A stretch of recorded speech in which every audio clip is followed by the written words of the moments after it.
Hello students, आज हम ring structure of glucose पढ़ने वाले हैं। लास्ट क्लास में मैंने आपको बताया था कि ओपन चेन स्ट्रक्चर बहुत सारी प्रॉपर्टीज़ फुलफिल नहीं कर पा रहा था ग्लूकोज की, इसीलिए रिंग स्ट्रक्चर ऑफ ग्लूकोज हम पढ़ने वाले हैं। वो कैसे बनता है वो बताती हूँ। तो ये ग्लूकोज का ओपन चेन स्ट्रक्चर है। इसमें जब C1 और C5 कार्बन एटम के बीच में लिंकेज होगा तब जो स्ट्रक्चर बनेगा वो रिंग स्ट्रक्चर रहेगा। तो अब देखिए ये कैसे बनता है। और एक और चीज़ जो मैंने वर्ड यूज़ किया था एनोमर, एनोमर्स क्या होते हैं? तो एनोमर्स में क्या होता है, जो C1 कार्बन एटम होता है उसमें जो OH ग्रुप लगा होगा उसकी पोजीशन अगर राइट हैंड साइड पे रही तो हम उसे अल्फा एनोमर बुलाते हैं, और अगर OH पोजीशन C1 कार्बन की लेफ्ट हैंड साइड पे रही तो हम उसे बीटा एनोमर बुलाते हैं। ठीक है, तो अब देखो ये स्ट्रक्चर कैसे दिखेगा। अब ये वाला जो स्ट्रक्चर है ये मैंने डी ग्लूकोज का बनाया हुआ है। अब मैं क्यों बोल रही हूँ इसे डी ग्लूकोज, क्योंकि मेरे maximum OH group right hand side पर लगे हुए हैं, इसीलिए ये डी ग्लूकोज का स्ट्रक्चर है। अब अगर मैंने ऐसा रिंग टाइप बना दिया यानी हेमी एसिटाइल स्ट्रक्चर बनाया तो ये कैसे दिखेगा? तो ये बहुत सिंपल है बनाना। आप फिर से 6 कार्बन आइटम्स बना लीजिए ऐसा। ये 6 कार्बन तो सेम वैसे ही रहने वाला है, इसमें कोई चेंज नहीं है। सभी के बीच में लिंकेज बता दीजिए, ऐसा हो गया। अब ये वाली जो पोजीशन है इसमें यहाँ पर ऑक्सीजन रहेगा, और वो ऑक्सीजन कहाँ तक रहेगा? 5th कार्बन एटम तक रहेगा। ठीक, अब मैं यहाँ पर अल्फा एनोमर बनाने वाली हूँ, इसीलिए मेरा OH ग्रुप फर्स्ट कार्बन का कहाँ होना चाहिए? राइट हैंड साइड पर होना चाहिए। यहाँ पर OH आ जाएगा, यहाँ पर H आ जाएगा। बाकी वैसे ही रहेगा, यहाँ पे OH, यहाँ पे H, यहाँ पर H, यहाँ पर OH, यहाँ पर OH, यहाँ पर H, ठीक है, और यहाँ पर भी H। देखिए कोई चेंज नहीं हुआ, सिर्फ ये रिंग स्ट्रक्चर बन गया, बाकी कहीं पर भी चेंजेस नहीं है। नंबर ऑफ कार्बन, हाइड्रोजन और ऑक्सीजन एटम्स सेम है। 6 कार्बन एटम्स है, 1 2 3 4 5 6 7 8 9 10 11 12 हाइड्रोजन है, और ऑक्सीजन भी 6 ही है, 1 2 3 4 5 6। ठीक है, तो कोई चेंज नहीं हुआ। तो अब ये किसका स्ट्रक्चर हो गया? आपका अल्फा कार्बन यानी जो C1 कार्बन है उसका OH ग्रुप कौन से साइड पर है? राइट हैंड साइड पर है, इसीलिए क्या है? Alpha D glucose. अब ये स्ट्रक्चर जो है रिंग टाइप बन रहा है, इसीलिए हम इसे क्या बुलाते हैं? पायरानोज, ग्लूकोपायरानोज, क्योंकि ये पायरान का डेरिवेटिव जैसा दिखता है। पायरान क्या होता है? ये 6 मेंबर्ड रिंग होती है और उसमें 5 कार्बन एटम्स होते हैं और एक ऑक्सीजन होता है। तो ये देखो 1 2 3 4 5 6 मेंबर्ड रिंग है, 5 कार्बन एटम्स और एक ऑक्सीजन, इसे हम क्या बुलाते हैं? पायरान। उसी के जैसा ये स्ट्रक्चर बनाया हुआ है, इसीलिए इसे हम पायरानोज, ग्लूकोपायरानोज बुलाते हैं। अब सेम मैं बीटा एनोमर बना के बताती हूँ। बीटा एनोमर में क्या होगा? ये OH की पोजीशन यहाँ हो जाएगी, बाकी कोई चेंज नहीं है। तो 6 कार्बन एटम्स पहले स्ट्रेट चेन में बना लेना, यहाँ पर CH2OH वैसे ही रख देना, ये ऑक्सीजन,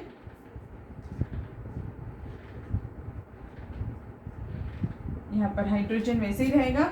देखो अब OH ग्रुप यहाँ पर था तो यहाँ आ जाएगा, और ये H यहाँ चले जाएगा। सेकेंड वाले में OH ग्रुप यहीं था, यहीं पे रखेंगे। यहाँ पर H है, यहाँ पे OH है, यहाँ पर OH है, और यहाँ पर H है। तो ये क्या है? बीटा डी ग्लूकोपायरानोज का स्ट्रक्चर है।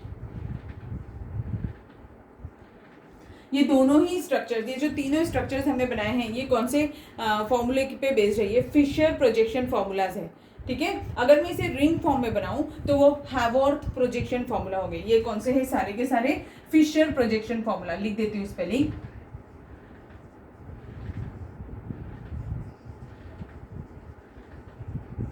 ठीक है, अभी हम हैवॉर्थ प्रोजेक्शन फॉर्मूला देखेंगे। उसमें वो रिंग के जैसा यानी जैसा पायरान दिखता है ना, वैसे रिंग फॉर्म में हम बनाने वाले हैं स्ट्रक्चर। अब देखिए हम पायरान का स्ट्रक्चर ऐसा होता है, इसके लिए हम अभी ये वाला जो है ये फिशर प्रोजेक्शन फॉर्मूला है और ओपन चेन स्ट्रक्चर है ग्लूकोज का। अब इसे रिंग फॉर्म में हम कन्वर्ट करेंगे तो उसे हम क्या बुलाएंगे? हैवॉर्थ प्रोजेक्शन फॉर्मूला।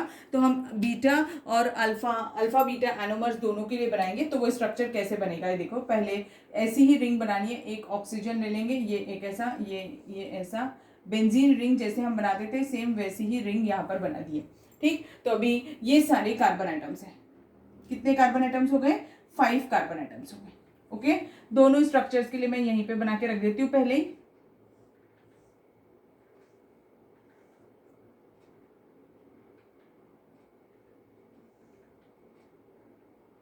ओके, अब यहां पर ये वाला जो कार्बन है यहां पर CH2OH होने वाला है। ये हमारा C1 कार्बन है। ठीक है, याद रखना है आपको, ये वाला जो कार्बन है ये कौन सा है? C1 कार्बन है। अब हमने अल्फा और बीटा एनोमर्स जब फिशर प्रोजेक्शन फॉर्मूला में पढ़े थे तब क्या बताया था मैंने आपको कि अगर OH ग्रुप आपका राइट हैंड साइड पे होता है, यानी अल्फा में जो OH ग्रुप होता है वो कहाँ होता है? राइट हैंड साइड पर होता है, और बीटा में OH ग्रुप कहाँ पर होता है? लेफ्ट हैंड साइड पर होता है। ठीक है, याद है ना आपको, ये अभी बताया था मैंने। अब अगर मुझे इसे पायरान रिंग स्ट्रक्चर में बनाना है हैवर्थ प्रोजेक्शन फॉर्मूला में, तब वो कैसा दिखेगा? तो जो अल्फा है वो कैसे दिखने वाला है? वो डाउनवर्ड्स रहेगा। अल्फा जो है वो कहाँ पर रहेगा? डाउन साइड पे रहेगा, और बीटा में OH ग्रुप कहाँ पर होगा? अप साइड पर होगा। ठीक है, तो जो हमारा C1 कार्बन आइटम है उसी पर हमें OH ग्रुप की पोजीशंस बतानी है।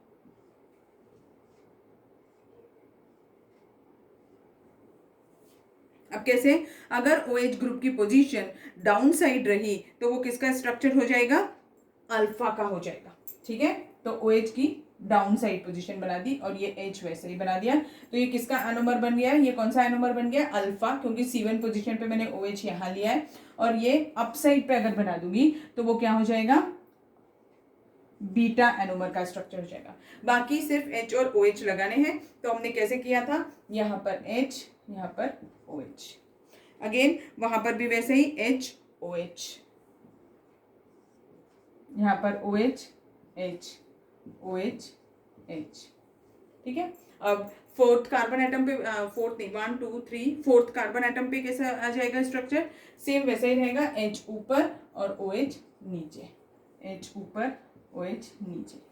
तो हमें सिर्फ C1 कार्बन आइटम की पोजीशन देखनी है, उसमें जो OH ग्रुप लगा हुआ है उसकी पोजीशन देखनी है, और उससे ही हम बता देंगे कि ये कैसे टाइप का स्ट्रक्चर है। तो ये देखो, इसमें OH ग्रुप जो है ये कहाँ पर लगा हुआ है? डाउन साइड, तो ये किसका एनोमर हो गया? अल्फा, और इसमें OH ग्रुप कहाँ पर लगा हुआ है? अप साइड, इसीलिए ये क्या हो गया? बीटा। तो ये अल्फा डी ग्लूकोपाइरेनोज है, और ये वाला बीटा डी ग्लूकोपाइरेनोज है। अगर हम L सीरीज बना रहे होते हैं यानी लीवो रोटेटरी, तो इसका उल्टा हो जाता।